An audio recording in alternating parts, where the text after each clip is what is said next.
back on May 27th, 2016, we did a little video for you guys where we asked for questions and stuff. And actually, more recently than that as well, we did like a mini pod, right, Matt? Wait, are we calling it a mini pod or not? Yeah, it might as well be a mini pod, right? It All might right, as well. okay. Yeah, All right, yeah. so since that time, guys, today we wanted to answer a couple of questions and talk about some of the games we've played, because there's a lot of cool stuff, dude, that we missed about a couple of these games that I really, specifically two of them, that I want to talk about, and that's Soma and Inside. So yeah, today we're going to go back at some of these old topics. For example, in Soma, guys, most of the way through the series, we'd been saying, do you remember, Matt? Or I was like, oh yeah, we'll totally do some Extra bits at the end. Like, yeah, right.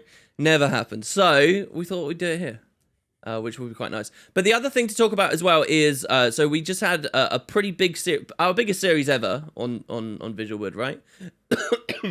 Yeah. Life is Strange, just finished. Don't die. We just started.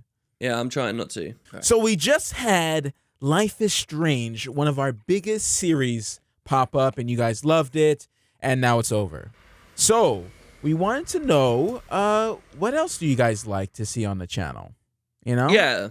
So, like, I feel like here, Matt, we've kind of hit at sort of a genre we hadn't really done before. Yeah. It was a little bit like maybe The Raven, a little tiny bit in the way that, like, the pacing and the flow of certain things. I would say in the same realm, yeah. Except more choices, yeah. Right. So you guys liked that. Tell us if you're like a big Life is Strange fan. Obviously, we know that the guys who are making it are doing a game called I think it's called Vampire or something. Vampyr. Oh yeah, that's right. Okay, by the same guys, right. Yeah, so it could be good, but the one they did before it, who are they? Sorry, this is oh god, no. Wow, Vampire is a game, an old game, dude. Oh no, it's an upcoming action role playing game.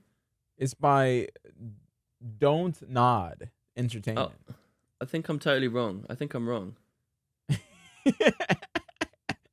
No, here you go. Vampire, at last, an interesting game about vampires. The creator of Life is Strange is back with a very different tale of warring vampire factions thriving in a disease-ridden London. Oh my god, this looks really cool. Yeah. London, 1918. The streets are dour, cold, and deserted. The Spanish flu is claiming dozens of victims a day, and a new scourge is lurking in the capital's crawling slums. Vampires. Wait, they made Remember Me. I heard it was like kind of like an okay game, but kind of like in Mirror's Edge. Like, it was a good game. It has a cult following, but it's not amazing. There's like a few problems with it. Yeah, I want to play that. Yeah, that's what I'd heard as well. That these guys did a cool game, Life is Strange, that everybody just fell in love with. Yeah. But the one they did before it, yeah, I don't know, it wasn't necessarily that great. It's like a 7 out of 10, sort of. I kind of compare it a little bit to like Heavy Rain, sort of, in that some people got really, really felt it was overhyped or didn't work out kind of thing. But a lot of other people found it like a real smash success. But so, I don't know what that means about the new game, Vampire. It doesn't even really look like the gameplay is very similar, to be honest. It looks totally different. I don't know, man. I think they like Twilight, dude. Do you think they're like, oh, we've hit onto something with this teenage stuff? yeah, I think so. I'm gonna connect the dots. We'll see. Twilight. What's the name of the actor of Edward? So Edward was played by. Damn, where are you, Edward? Why is he in it? He's not in the front. He's not in the front of the cast. Kristen Stewart is in the front, and then the next one is Renee by Sarah Clark. But where's Edward? Edward's not in the front of the page. Wow. He's been, what is this, on IMDb? IMDb. All right, anyways, I forgot his name. I used to know his name by heart. Robert Pattinson. Robert Pattinson, thank you. Pattinson. He played in a movie called Remember Me, but he was also in Twilight, hence Vampire. And he's also liked by teens. Life is Strange. Illuminati confirmed. Wow, there you go. I think you've managed to hit it on the head there. So look, guys, we will probably play Vampire, right? He's getting us back on track, guys. Vampire is based in a series of districts that act as explorable hub worlds. Players must feed off civilians, but also ensure the whole place isn't emptied out. It looks interesting. All right. So anyway, that's that. But if you guys like that, does that mean people want to see Telltale based stuff? Come on, give us specifics here. Give us some ideas. I think someone mentioned Minecraft. No, I saw you in the comment section. Minecraft story mode. That's what we need to play. Dude, I actually got told by a friend just yesterday that the Telltale Minecraft is not good. No, it's not. It's not good. It's not good, but it's fine. It's fine. Maybe we should play it for like a cheesy kind of. Yeah, right? It's a perfect blend. Minecraft is super popular and is never going to die, apparently. And everyone likes Telltale games, right? Yeah, I don't know. Some people have been saying that obviously that Don't Nod here have actually done Telltale better than Telltale ever could because they have less quick time events and stuff like that. But we're both fans of what Telltale did, especially with The Walking Dead, right? So. The doors could be open. Let us know, guys, honestly, because it feels like there's a big demo out there, certain kind of game you guys might enjoy, and we might just miss the ball completely. So yeah, throw that down there in the comments. All right, so should we talk about some of these other things? Soma. You going to talk about Soma? All right, wait. I want to talk about Inside first. Let's go in reverse. Okay. Inside. Right. Okay. Inside. Okay. So what do you? It's been a while. What do you remember about Inside? Sum it up for people in the pod. It was a good action film, by David Cage. Okay. All right. What about the video game equivalent? Okay. All right. I thought it was a great game. I'm pretty sure you're gonna explain the story to me, right? Because someone out on the internet spent too long in front of a computer and dissected this game. Well, no, not quite. I would like to hear what you remember about the story, though. You were a little boy. Yeah. And for some reason, there are these other people that looked like humans, it seems, controlling other faceless humans. Like they were like just dummies or something like that. Like clones, yeah. Yeah. And you get to control them. You get superpowers. Not superpowers, but there was like a little boy in the water. Like it got really weird. And at the end, you saw people experimenting on these dummies. And you're wondering if these are just like cloned copies. And there's like, there's the clones and then there's like humanity. And there's like this mix of that. Because there are people that aren't clones, that are just sort of scientists, right? Wandering around. Yeah, and it seems like the little boy might have been like this new type of clone or something like that had sentience or a mind of its own that was slightly smarter than everyone else, and he went around controlling things. I don't know. Like that's the thing I made up in my mind. It's probably not the truth, but it ended up him escaping. I thought it had more. Based on who's playing it, they make up their own story for the game. But are you going to tell me? Right. No, yeah, so you're right. So this was a super, as much as we tend to rag on them a little bit, but this was a super interpretive game, right? Like super interpretive. Yeah. It was like, what is the story? Well, you figure it out for yourself kind of thing. And it was like really surreal, difficult to come away from any real meaning. But I think it's one of those funny things. I feel like the power in games like this is they leave you thinking about them way after you've finished them. And like a good deal of the experience of the game, you can't judge the game purely on the initial playthrough. It keeps giving because you keep thinking about it. And so that's what happened to me after I finished Inside. A couple of days after it was over, guys. So I looked up some theories and some ideas people had. I think YouTube recommended actually threw me one that some other guy did, and I was like, oh, actually click and watch. And dude, there's some really weird stuff about this. So first of all, I edited in a section at the end of the Inside series. I don't think I told you about this. Right after we finished the game, where I showed off a secret ending. Did you know about the secret ending? Yeah, you told me right after. All right, so for those so everybody saw that there's this idea that there's a secret ending after you get all of the pickups. You unplug yourself from the machine, or you unplug a machine, and then you stop and you stand still, and the game cuts to black. There's something I never mentioned about that though in the video, and that's that when the little boy stands still at the end of Inside, he doesn't just stand still and then that's it. He actually slumps over a little bit. And do you remember, Matt, the way that all the clones walked around? They were all like hunched over with their head like hanging down kind of thing. Yeah. That's the pose that the little boy strikes when he destroys this machine.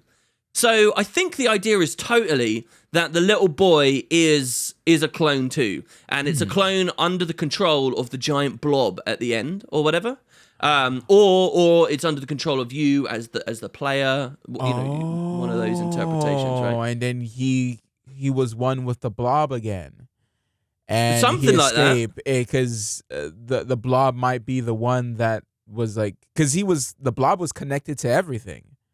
Connected to like multiple of those things, and maybe he had more powers, and people just didn't know, or the real humans didn't know, and then you escaped, I guess. I'm not gonna do spoilers, but yeah. so here's something else, right? That you escaped, I guess, right? That I really wanted to show you. Okay, so there's a link in Skype at the moment. Okay, that's our last episode. We need to go to 23:23 in the video, all right? This will blow you guys' minds. Okay, so these are the closing moments. We're going through this hatch, right? Yeah. And pay very close attention to what happens in the game for just a brief moment here as you're escaping as the ball. And you barely remember that this is a thing, okay, as we're playing. But we fall through the facility and we land in this room, right? Mm-hmm. Right? And then we run out and we wander off and we go and do our own thing, okay? So now what I want you to do is to go to another timestamp, go to 36:49 in the same video. Or, sorry, 36:38. 36:38. You there? Yeah. Okay, now click play. 3, 2, 1, go. So now, the very concluding moments of the game, we roll down the hill, and we're outside, and we fall into this glowing light. Okay, so pause it on the light. Does this look familiar to you? The light, what, like a spotlight? The whole, the whole area. Does anything look familiar? No. The whole place that we're in, this mountain that we just rolled down, the mountain. Go back to the first timestamp, right? That's the thing we were in earlier in the facility. It's the exact same place. In the facility, they had like a little model version of this hill and this patch of grass and this water and the mountain and all the trees and everything. They were looking at it. They knew where we would land at the end of the game. That magical weird light that seems to like fill us with hope right now. And you're like, oh yeah, that's really nice. That's the spotlight that we saw. It's exactly that. It's a spotlight shining down on us from the facility. Just like they knew we were going to end up. What does that suggest? That's crazy, right? That we still... Yeah. Like, at first glance, inside, it's a game that's playing with free will, I guess, and, you know, what control people have, and, you know, whether the player's controlling things, whether the clones are, blah, blah, blah, blah, blah. But the end of this game, on the first watch, you're like, oh my god, we're free! And you wanted to see the little boy bust out and so on, but even the blob as an entity feels free now, right? But they do that thing where that light that you think is all nice and pretty, you're not free, dude, because the facility was studying this. They knew that you'd land here. They were almost anticipating it. All right, so you're gonna show this on the video right now? Yeah. People will have been watching it on the video. Yeah. So what he's saying is when you first drop down, you go to grab the little box to the left-hand corner. When you first drop down, that spotlight that you see is there's a hill there, which I did not notice until you pointed that out, and I was looking for it. There's a hill there, and it looks exactly the spot where we land when we fall onto. Wow, that's pretty. How nuts. Crazy is that? And they only put it in your view for a little bit. They even have the game move you like through that room twice too. You know, they have you go like left, and then they have you go back through it on the right. Yeah. It's really weird. And then you've got the ending. Anyway, that was something I wanted to show people. The game goes deep, man, and I felt bad that we never even like mentioned that. There was no way we were gonna catch that on our first playthrough. Let's be real. But yeah. But yeah, so people who expect us to know every single thing on the first playthrough is absolutely nuts. Speaking about knowing every single thing, all right. Yeah. Let's talk about Soma a little bit, okay? Oh, God. Okay. All right. I'm going to sit back. I'm going to let you talk. All right. Okay. So Soma, I'm not going to ham on about this too much, but there's two things I really want you guys to check out, all right? Soma was a really big, really beautiful, interesting game. You guys have seen the conclusion of Life is Strange now and Soma. In case you don't know, Matt and I were basically playing those at the same time as each other. Soma is, to me, I know it's tacky, whatever, but Soma to me was like the far superior experience. Oh Soma my was like, God, why come does it on! matter? Because it's just Why like people does should it watch matter? Who cares? Because people shouldn't miss out just because it's a horror. All right. If you thought Life is Strange is good, okay, Soma was like the bomb. Anyway, maybe it's just us. It has nothing to do with the views. The people who watch the Soma series love that series. It has nothing to do with that. You're trying to quantify it based on views. Yeah, when you look at all the trash on YouTube and people watching that, you're telling me that content is better than a lot of other people who get less views? We should inform the people, though. We should let them know where the quality's at, man. Dude, the quality is everywhere, guys. Go watch Soma if you haven't watched Soma. The quality is everywhere. So anyway, that's not the point. You're right. The point wasn't to go on about that. But okay, we did talk. Soma was a big game. It was a deep game. There was a lot that you could talk about. Yeah. Now, for those that might have forgotten, as you play through, you find like different terminals, and there's lots of different logs of what the people of Pathos 2 were doing before they were, eventually met their demise in various ways. And they all have like dates, so it's really hard to get a grip of when exactly everything happened. So like we hear about a guy called Terry Akers who once had a team where he was located, but then everybody left, and then he just stayed there playing chess for ages and ages and ages. Like, what was the precise fate of Terry Akers? What did he do in the end? Well, actually, it turns out the WoW got to him and he did some pretty messed up stuff. We were in one of the locations and everybody's heads had exploded. And it was like, well, how did this end up happening? And so there's a lot of little questions like that and specific detailed questions that you guys can totally get the answers to. Check in the description, okay? Some like complete boss, all right, wrote this huge document called the Timeline of Events in Soma, okay? And it is massive. It goes right from the start of the timeline is the year 1988. Which is Simon Jarrett was born on July 16th. Matt, I was going to ask you, when is your exact birthday? June 16th. June 16th. What year? 1989. Oh, 89. Damn. Does that not weird you out that Simon Jarrett's birthday is so similar to yours? No. It's It's the 16th. It's one of the J months. It's 88 versus 89. That's crazy, right? Anyway. My life has changed. So it starts there and it goes on to explain everything, guys. Everything. And then it jumps to the 2060s. It's incredible. This is like a lot of... I did want to do a video with Matt here where we just talk about all of this and go through it.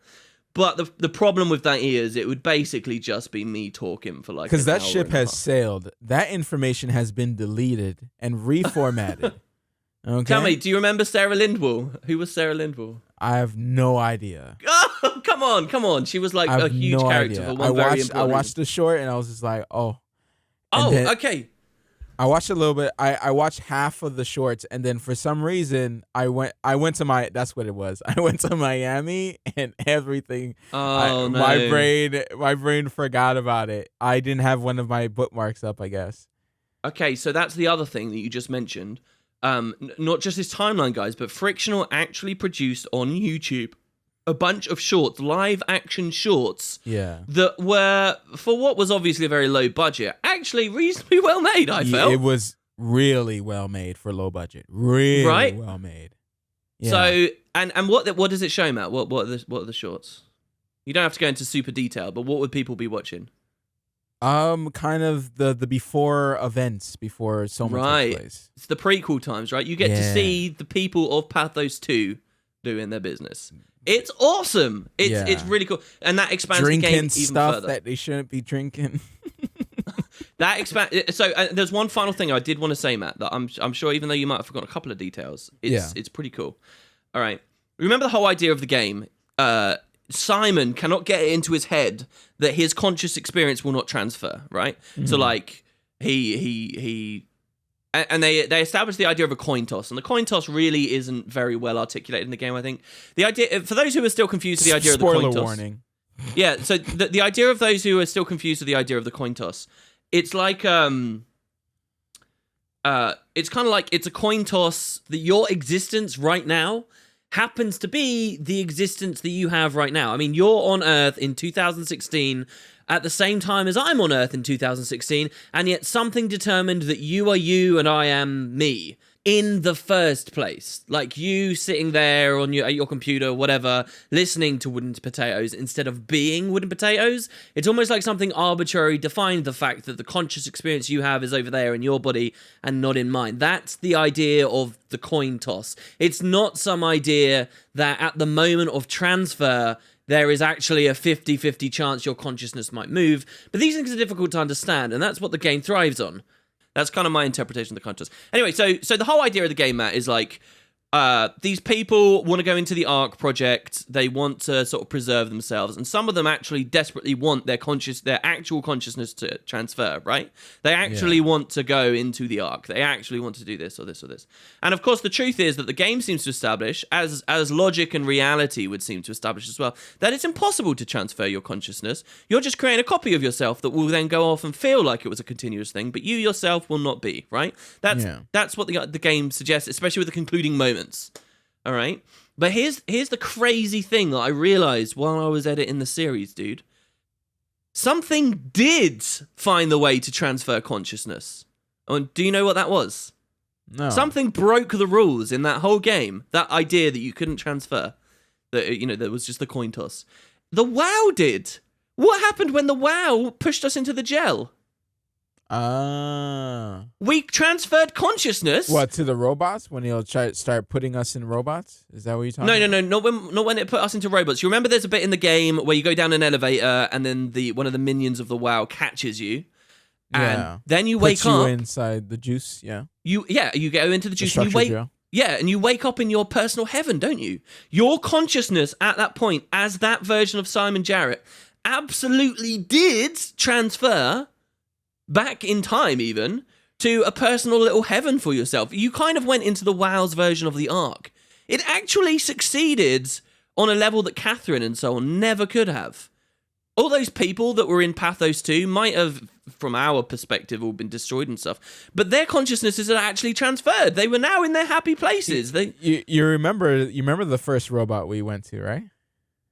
Yeah, who was connected. Happy. Yes, yeah, and yeah. Oh, and it's so sad, right? Yeah. So that's what it's blew one of my favorite mind. beginning moments. And when you're like, wait, I have to pull these things to move on with the game. And I kept messing with you. Yeah. It's fun. It was good. And what does the game force you to do with the WoW? Go watch the series, guys. It's the better series. Apparently, it does force you to do it as well. But the game forces you to do something to the WoW towards the end. And And that's just so sad. It's like, whoa, wait. This whole game, you could have just been caught by it. And then, oh my gosh. What that was a trip for me. There's a lot of little trips and cool moments. Maybe people disagree with what I'm saying. Maybe there's something fundamentally wrong with it and I've misunderstood. I'd love to hear. But yeah, there you go. That's what I wanted to talk about with the games. The other one, guys, is Hyper Light Drifter, and we don't have the time to go get all the collectibles. We're very sorry. And that's basically. Oh man, that was like years ago, dude. Did we finish that like last year? Yeah, but I still think about it because there could have been that hidden area, and oh, I'm pretty sure there was, and I have not looked it up. I haven't had enough. I hate that I don't have enough time for stuff. Yeah. No, I don't know. Dude, everyone wants more time. Everyone wants more time. I like being busy. I feel like there's some way to put in more time. But yeah, anyway. So what's been going on with you recently then? Well, I messed up my clicking finger. Oh no, I'm just playing. All right, so I actually did mess up my clicking finger by slamming my hand when I was closing my bike. But it's fine. I saw your tweet about this. I saw your tweet. Can I read it? Oh yeah, I was looking for a bike. So, as people on Patreon know, I want to kick my disease ass. All right, so I got a new medication.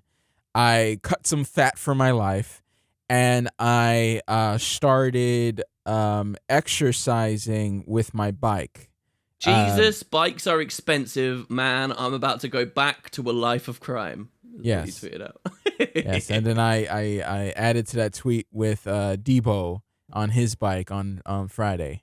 The movie Friday. Oh yeah, I see. Debo. You're gonna get knocked up out. Oh my god. That's so good. Chris Tucker and his crazy days. That's my favorite bit from that whole movie. Yeah. Day two today. And oh dude, if you guys are in the Atlanta area, go to Atlanta Bike Line. Okay? But no, Bike Line, Belt Line.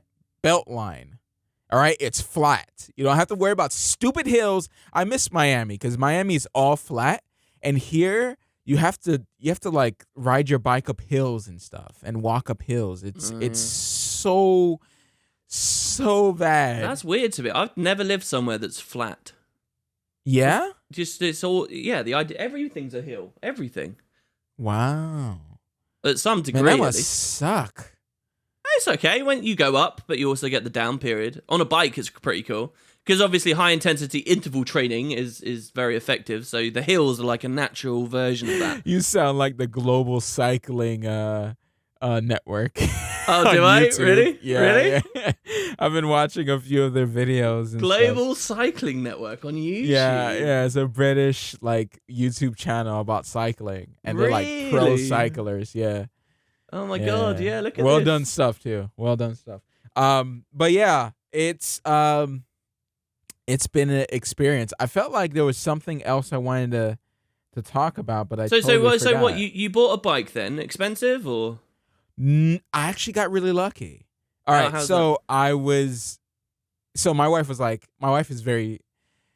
She's kind of like me, but she's also sometimes go a little bit too cheap sometimes. So she was like, "Oh, go to." People tell me to go Craigslist, and yeah, George already told me. Trust me, he loves bikes, and he's like, "Go to Craigslist, dude. I'll help you." Craigslist, and Craigslist was expensive, and a lot of the stuff that were cheaper, and when I mean by cheaper, I mean like $270 something. There were old bikes, and I was like, "Nah, I'm good." I would have to spend $270 something and then fix it up, and that's just gonna cost too much money. I don't have that much money. I need a budget bike, and she was telling me that, oh, you should go to the thrift stores over here in Smyrna because a lot of the rich people there, they just like give away stuff to the Goodwill and whatnot, like really, really good bikes. And she was like, oh, they're $50 or whatever. And I'm like, uh-huh. So I go to a couple shops. I didn't see anything. Right. But I also wanted to go to a bike shop, official bike shop, because I wanted to learn more about what I'm buying and blah, blah, blah. And what, so you just went up to the counter and asked the dude? I called a bunch of bike shops for used bikes. And I end up finding, after a few rides of like expensive bikes, cheaper bikes, whatever. I was going for a hybrid, by the way, for anyone who knows bikes. Between a road bike and a mountain bike. It's good for like casual riding, stuff like that. But even though I'm using it every day. So I went to a shop that was just like in Atlanta over to the kind of the left-hand side, so it was not that far away. They had a Montagu Paratrooper. Now, what this is a folding bike that they use in the military. Oh, wow. Okay. Yeah, I have a picture of it that I'll probably just send you. Okay, I would love to see that. It has this huge, like, thick metal bar in the middle. Like, it looks really, really cool. And it's all black because I like it all black.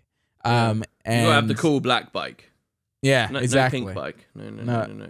I'll be fine wearing a pink bike, but when I want to be really good at riding a bike if I have a pink bike, because people are going to be looking at you, and if you look all messy and can't even balance yourself, then your confidence kind of drips down to a -3. So you don't want that. But yeah, I took it out for a ride and I loved it, and I was just like, he knew my price range before coming out there. I said, don't let me come out there, and then you try me. He's like, no, come see me. I'll hook you up. So he like rebuilt this bike, spray painted it black and everything. Wow, really? That's awesome. And he put some like new gears on them. And he says, come back in 20 days. Like people, you know, like bike shops are kind of like those other shops, like music stores and stuff, where you know that the people working in them like have a real love for that specific thing. Yes, you know, I love that. I miss that. You miss that when you buy online on Amazon, you know? Yeah. But sometimes that's the only way to get certain products is online. There's not many stores that are like that, right? Like it's like, very select things. It's like, okay, pet stores. Well, I don't know. Do pet stores count? Maybe not. Yeah. Well, yeah. Pet stores has a bunch of variety because like they have to. Like they're pet stores, you know? Yeah. Like, maybe, I don't know, like when you're buying your fish, did you see something online? Ooh, man, that'll be something crazy that's too fragile. I never did anything online with the fish. I went to an actual proper place. Yeah, don't you feel better? You want to talk to the people who know about fish Yeah, and well, stuff. You don't want alright. to just buy like random like That's true, glass but the guy cases. totally gypped me out with it though, and he just sold me more stuff than I needed and overfilled my fish Oh, tank. you got one of those guys, the small business owners that really want to, suck every inch out of you. I was lucky to get some old bike rider dude who was like trying to go down on the price and everything. I was like, this is my budget, dude. I cannot go over like $200. Like that's all I got. Like that's all I got. That's all I saved up for. I've been wanting a bike for a while, and I was just like putting money to the side. I was like, I want to ride. I want to start before something bad happens to my body and I'm stuck in a bed. So I want to start now to see if I can kind of curve it to get some strength into my body. Because I'm going to be doing it every single day. I did it this morning as well before we started. That's why I came up. I was like, "Oh, are you good?" Because when you exercise, I've been getting a lot of fatigue. And when you exercise, it's a good way to pump some blood into your system before you start working. Yeah. And I think also what I need to do is not write in my room anymore. I think I need to go outside and like the Starbucks or something. I don't know. Some place that has some free Wi-Fi and just sit down and write. Oh, dude, you'll be like one of those guys that, like in the middle of the working week goes out and they always look like they've got so much going on. Like there's a pub downtown that whenever I would go there, there's like this guy who looks really cool, who's like clearly doing some work-related stuff. And it's like, man, what a cool job that guy can just go there and have a pint while working on it. But then you go day in, day out, and you find out he's there every time, and he's just a drunk in the end. But it's like that cool kind of like high-powered thing, Oh, my God. Yeah, but I record every single day the experience, and I think eventually it's going to become a video where I eventually can get over the hills in Georgia. The bike line is perfect for me to start off in because I have less strength than everyone else. Right, so I have to build up that strength again. So I start off very, very small. So if you out there, guys, and you start, like, don't worry, I'm probably weaker than you. You gotta start off small, bro. Gotta start off small. And I'm not supposed to be exercising, but I don't care. Wait, why is it you're not supposed to be exercising? Because exercising causes an attack. But you're hoping that over time it will stay. Yeah, potassium is what affects my muscles. And it's what happens when you're working your muscles. So you need to eat a lot of like bananas and stuff? Depending on which type of hyperparalytic paralysis. Yeah, for me, I'm taking something that will drain out potassium. So I'm pissing out potassium, pissing out K all the time. So drink a lot of water, and I have the doctors say I have hyper. So I'm just kind of just like keeping the potassium low as possible. Even though I eat bananas, but bananas doesn't have that much that it's going to affect me. Yeah, whenever I think of, you need potassium, I always think banana. Banana. Yeah. There's potatoes, stuff like that, but yeah, man, that's what's been going on with me. Well, the bike story. Dude, there's not really very much going on my end outside of family drama stuff that I'd really rather not get into too much. Right. Yeah, I've been spending most of my free time. I told you this just before we went on the pod. I've been spending most of my time. If you guys haven't seen any of the channels run by Brady, I don't know his second name, but he runs like a load of channels in association. I think it's with Nottingham University. That's basically how I spend my free time at the moment. I've just been watching 60 Symbols, Number File. Dude, I've got to say, so before this, I pointed out the Number File channel to you, right?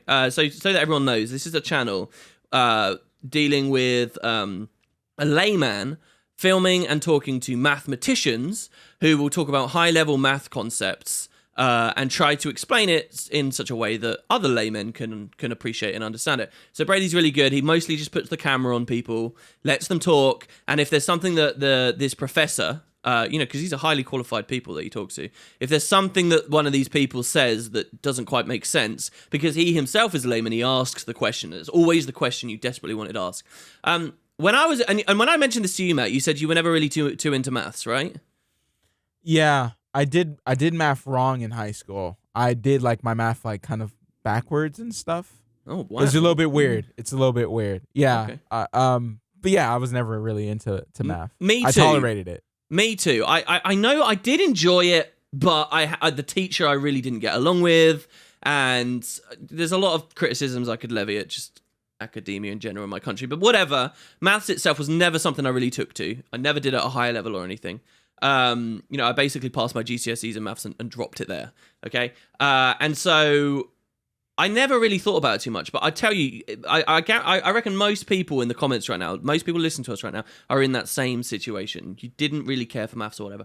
I'm telling you now, check out the Number File channel. All right, Number File has got hundreds of thousands of people watching mathematicians talk about high-level maths concepts, and they do it in a really cool way. There's so much fun, cool stuff about maths. For what it's worth, I've been watching Number File a couple of years now. It's just I'm on a big stint of it right now.